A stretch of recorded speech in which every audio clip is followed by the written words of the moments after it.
Olá, muito boa tarde. Inicia esta quarta-feira, na Madeira, o Congresso Internacional que assinala os 500 anos da Diocese.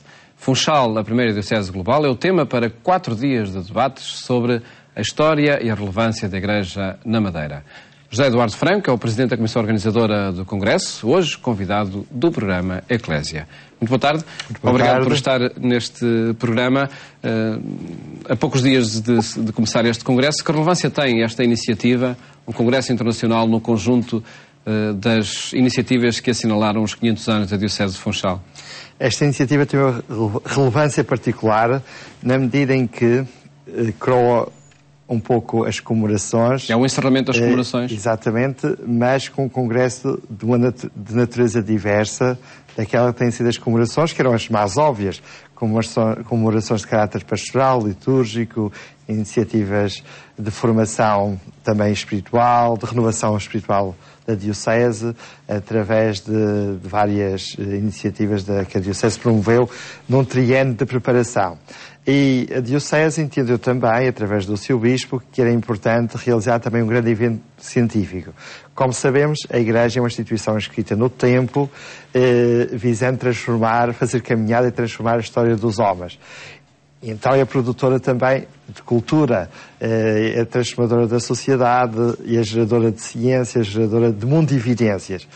E naturalmente que na Madeira a Diocese teve um papel grande e marcou a história daquele arquipélago, mas não só, dado que ela foi constituída como uma diocese tutelar do processo de universalização do cristianismo no século XV e XVI. Está 5 séculos no seu início, não é? No seu início, abrangendo, portanto, os espaços descobertos e a descobrir no contexto das viagens marítimas, ela participa daquilo que nós chamamos a primeira globalização, e da globalização não só das relações entre os povos, entre as civilizações, mas também do próprio cristianismo.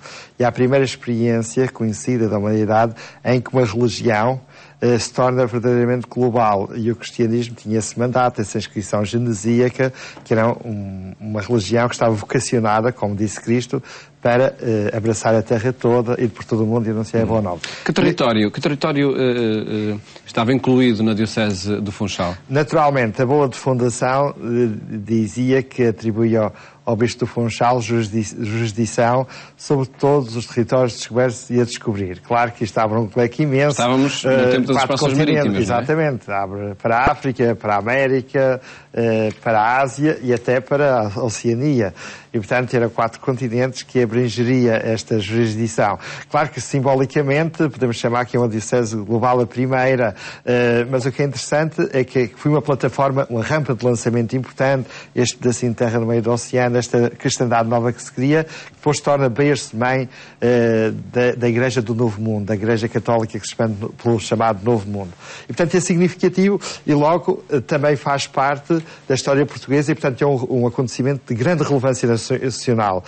E o Congresso vai estudar, numa perspectiva científica, cultural, essa relevância, estudando a história da Madeira, a história da Diocese, articulada com aquilo que há compreensão da história moderna portuguesa e também contemporânea, articulada também com a história europeia e a história intercontinental. E nesse sentido, é um congresso que não interessa só aos madeirenses e à Diocese, e os seus temas vão abranger desde os temas próprios da história da Diocese, mas também a história da cultura madeirense, da ciência, a história interessa também à geoestratégia. Mas circunscrevem-se os temas ao Funchal e à Madeira? Não, os temas são os mais diversos. E tanto mais que a pleiade extraordinária de conferencistas que vêm dos vários continentes e de muitas universidades europeias, cerca de 130, vão abordar os mais diversos temas. E vão, especialmente, contribuir com a investigação e produção de conhecimento para criar um quadro teórico atualizado para outras análises, para outros estudos mais aprofundados, e também muitos vão apresentar estudos longitudinais aprofundados sobre determinados temas, podendo-se depois gerar aquilo que é o grande objetivo deste Congresso, uma obra para uma nova história do Funchal, onde, com os vários contributos, vamos poder entender e criar uma consciência histórica renovada e renovadora que permitirá ler de forma mais profunda e mais complexa ao presente, e também, assim, perspectivar o futuro, quer da parte da sociedade madeirense, das instâncias da cultura, mas também das instâncias da Igreja. Quando foi apresentado publicamente esta iniciativa, o Congresso, na Madeira, o D. António Carrilho, Bispo do Funchal, desafiou a que o Congresso fosse um contributo para a presença atual e do próximo futuro na Diocese, para os dinamismos da Igreja. Existirá vão abrir-se perspectivas para a presença da Igreja através do estudo dos 500 anos da história? Sem dúvida. Porque este Congresso não é só virado para o passado. O passado é importante. O conhecimento da herança recebida, nós somos nós e a nossa herança recebida. É o património material e imaterial. Nós somos, como dizia para António Vieira, Francis Bacon, Bernardo de Chartres, entre outros, nós somos pigmeus aos ombros de gigantes. E por recebemos esta herança, este conhecimento, logo vemos mais longe. Mas só podemos ver mais longe se conhecermos o que está para trás. E por isso é que este Congresso vai ter uma componente histórica forte, mas também vai reservar uma série de conferências para meditar sobre a situação presente e perspectivar o futuro. Nesse sentido, este Congresso concilia passado, presente e futuro de uma forma que queremos harmónica, e todos aqueles que vão participar neste Congresso poderão também, a partir das diferentes revelações apresentadas, dos diferentes estudos, dos diferentes dados que vão ser revelados sobre a história desta Diocese, poderão depois também olhar para o presente de forma diferente e também se sentirem mais preparados, com maior consistência em termos gnosiológicos, para depois ler os sinais do presente e repensar o futuro. Nomeadamente os responsáveis pela Igreja Católica na Madeira? Naturalmente, uma igreja ou uma instituição, seja ela a igreja, seja outra qualquer, uma sociedade, se não for detentora de um bom conhecimento histórico, da herança, como dizia, cultural, científica e espiritual recebida, não pode pensar e repensar o presente com a mesma consistência e profundidade do que quem tem esse conhecimento histórico. Portanto, a memória histórica, a consciência histórica é absolutamente fundamental, porque nos fornece o código para ler os sinais presentes. E a nossa sociedade, infelizmente, está muito depauperada em relação à memória histórica. E isso depois acaba por nos tornar muito mais iliteratos na capacidade até de valorizar aquilo que, do ponto de vista dos vários patrimónios recebidos, até podem ser fecundos para projetar um futuro mais rico a vários níveis. Quem terá acesso, desde logo, aos debates que ocorrem durante estes dias? Quantos participantes já estão inscritos? Naturalmente, nós idealizámos este Congresso durante 3 anos, de forma sistemática, progressiva, convidando um grupo significativo de especialistas, tentando apresentar, especialmente à Diocese, aos madeirenses e todos os interessados, que era um congresso de grande relevância, que apesar de ser um congresso que tem este nome científico, não devia assustar ninguém, mas devia ser aberto a todos os interessados, aqueles que quisessem se cultivar, conhecer mais, porque nunca há como... Nós só nos aperfeiçoamos, só progredimos quando procuramos conhecer mais, aprender, alargar os nossos horizontes em termos de conhecimento. E, portanto, quisemos que fosse um congresso marcado pelo que eu chamo a democratização do saber. Não fosse o Congresso como alguns queriam, apenas reservado a um grupo pequeno de especialistas que, no intramuros da universidade, debatessem estas coisas e depois esse conhecimento não chegasse ao grande público, mas ficasse apenas reservado a uma elite. Eu, pessoalmente, tenho um ideário que é: o conhecimento é um bem que deve ser disponibilizado a todos. E empenhámos nesse sentido, criámos um grande Congresso e criámos condições, a partir de ajudas que fomos tendo várias instituições que nos apoiaram, para que o Congresso pudesse ser acessível ao maior número. E neste momento, felizmente, já temos cerca de 600 inscritos, e com os conferencistas e outros participantes e convidados, certamente rondarão as 900 pessoas que passarão pelo Congresso. O que faz deste Congresso o maior Congresso de sempre, alguma vez feito, sobre uma Diocese, e sobre um tema que aparentemente E é, de facto, pesado como estudar uma instituição como a Diocese. Mas quisemos dar uma abrangência, uma diversidade de abordagens temáticas inovadoras, atuais, que tornam isto muito mais interessante e muito mais englobante do que apenas estudar uma instituição aparentemente fria e pouco atraente do ponto de vista do conhecimento. Uma Diocese for estudada no plano da cultura, da ciência, das mentalidades, da literatura, da história da arte, pode-se tornar um congresso interessantíssimo e de facto vai ser uma espécie isso que vai acontecer. de 4 dias, vai ser uma espécie de grande uma universidade intensiva, aberta a todos os que queiram ouvir. Com esse propósito da democratização do saber, aconteceu de facto, qual é o perfil dos participantes que se foram inscrevendo? Exatamente, aí é que está a residir o buzidas da questão. A complexidade da organização do Congresso enfrenta problemas como esse. Como é que estamos a convidar? Todos, como é que estamos a convidar conferencistas renomados, que estão habituados a discursos académicos muito pesados, sólidos, profundos, com linguagem por vezes hermética? Como é que vão falar num congresso onde vão estar desde pessoas que têm a 4ª classe até pessoas universitárias, catedráticos com uma formação de longos anos? O que nós pedimos aos... Mas está confirmada essa participação? Temos participação e é o que nós queríamos. De facto, bastante abrangente, com diversidade de formações, desde catequistas, professores do ensino básico e secundário, professores universitários, pessoas do universo político e cultural, pessoas com uma diversidade de formação extraordinária. E então o que é que nós decidimos fazer? Pedimos aos conferencistas numa carta especial enviada para, na apresentação das suas conferências, usarem uma linguagem acessível e perceptível por pessoas de diferentes níveis de formação. Para que este saber, e para que os universitários também aprendam a transmitir o seu saber, também de uma forma pedagógica e capaz de ser entendível por todos. Nem toda a gente entenda muito bem este nosso pedido, mas fomos explicando e a maioria dos conferencistas aceitaram. Mas sem prejuízo, mas nós dissemos, sem prejuízo do rigor e da profundidade. E esse prejuízo vai ser, esse não prejuízo vai ser expressado depois nos textos, e esses sim queremos, com versões finais das intervenções, os textos para publicar no grande livro que vai sair como resultado do Congresso. E aí queremos textos consistentes, bem fundamentados, com a linguagem própria da construção de um saber científico credível.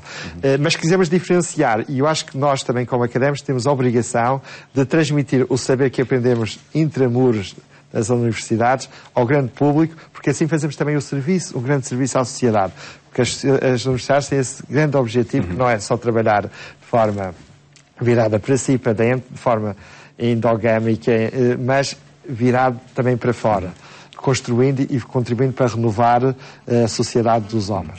De forma necessariamente sintética, pedia-lhe, professor José Eduardo Franco, que nos apresentasse os grandes temas que estarão em debate durante esses 4 dias no Congresso, que decorre no Casino, não é? Exatamente. O Congresso vai decorrer no maior anfiteatro da Madeira, preparado para receber congressos de grande dimensão como este, e os temas serão os mais diversos, como tinha dito, desde a história propriamente institucional, jurídica, fundacional da Diocese. Mas de forma que esses temas se foram distribuindo pelos dias de Congresso? Fomos distribuindo, para já de acordo com as diferentes propostas apresentadas pelos conferencistas convidados, e procurámos criar painéis temáticos coerentes de acordo com os grandes temas que vão ser tratados pelos diferentes conferencistas e também por comunicantes que se autopropuseram fazer comunicações livres. Procurámos integrar todos e, então, temos temas desde caráteres mais históricos ou institucionais, temas ligados ao processo de expansão, de globalização do cristianismo, articulando a Diocese do Funchal com a experiência de evangelização e missionação em África, no Brasil e no Oriente, e também da construção das novas igrejas. Muitas igrejas diocesanas, muitas dioceses surgiram, brotaram da Diocese do Funchal, tornaram-se sufragâneas inicialmente e depois autonomizadas e até se tornaram mais importantes que a Diocese do Funchal, como a Arquidiocese Primares de Goa, da Bahia, etc. Mas também temos temas ligados à cultura popular, à religiosidade popular, à antropologia religiosa, à sociologia religiosa, à Igreja e Ciência, Igreja, Cultura e Literatura, Igreja e Comunicação Social. Isto é um aspecto que vai ter uma grande relevância no Congresso, porque sabemos que a Diocese do Funchal e muitos membros do clero e da Igreja estão na origem da imprensa madeirense e não se pode compreender a história da imprensa na Madeira como a história da imprensa em Portugal sem compreender e conhecer o papel da Igreja relevantíssimo nesse campo. E na Madeira, então, de forma ainda muito mais pregnante. E também teremos temas mais ligados à atualidade, à pastoral, à inovação pastoral, aos movimentos, às ordens religiosas. Uma componente importantíssima que será tratada será a história da arte e do património. Como sabemos, a Igreja, a nível europeu e também em Portugal e na região autónoma da Madeira, ao longo da sua história, foi ela financiadora, promotora da grande arte. E neste momento, se a Igreja tem um património em termos de história da arte, para a história da arte relevantíssimo, como o Museu da Arte Sacra da Madeira, arte flamenga e agora o retábulo da Diocese da Sé do Funchal, que foi restaurado, entre outras joias extraordinárias da história da arte e da arquitetura. Portanto, isso será relevado e estudado de forma profunda. Muitos historiadores de arte e da história do património ali estão a trazer coisas novas, descobertas novas, estudos novos. Acredito que para além destes estudos, também outras atividades paralelas ao Congresso vão marcar estes 4 dias sem dúvida. De caráter cultural e científico. Não teremos só o Congresso científico, propriamente dito, onde se espera que haja convívio dos congressistas com os conferencistas, que haja partilha, haja debate, haja reflexão, para que depois possa haver também o aprofundamento das reflexões expressas mais tarde nos textos finais. Mas também quisemos complementar com atividades sociais, um concerto. No último dia teremos uma Real Madeirense, típico das festas populares da Madeira, para também mostrar aos que vêm de fora essa tradição tão extraordinária festiva. O povo madeirense é um povo muito festivo e expressa-se nas festas religiosas ou populares dedicadas aos santos, ao Santíssimo Sacramento, com ornamentos muito próprios e com a gastronomia também típica. Ao mesmo tempo, preparámos ao longo destes anos e graças a muitos investigadores que quiseram ir mais além do que preparar a sua conferência, o facto de terem sido desafiados para fazer uma conferência sobre um determinado tema, entenderam que podiam até ir mais além, até preparar uma obra, produzir um livro. Então vamos fazer algumas edições, apresentar algumas edições de iniciativa de alguns conferencistas que vão trazer novidade em termos de conhecimento, como por exemplo essa que tem na mão, do professor Daniel Pires e António Mateus Vilhena, que descobriram um documento, uma obra poética de um padre madeirense, Inácio Monteiro, que até aqui era erradamente atribuída ao padre Inácio Monteiro jesuíta, que era de Lamas, mas afinal, agora fazendo uma análise textual e através de um conjunto de investigações documentais feitas pelos autores, concluíram que afinal este documento da literatura barroca, muito importante, de grande qualidade, afinal é deste padre madeirense, possivelmente franciscano, e com esta edição anotada, cuidadosamente transcrita e anotada, oferece-se à história da literatura portuguesa uma obra do tempo barroco, de literatura de viagem, escrita em poesia, outro aspecto pouco vulgar, de um madeirense que fez uma viagem pela Arrábida. Como sabemos, a Arrábida é uma pátria que encanta os místicos, os homens da espiritualidade, os poetas, etc.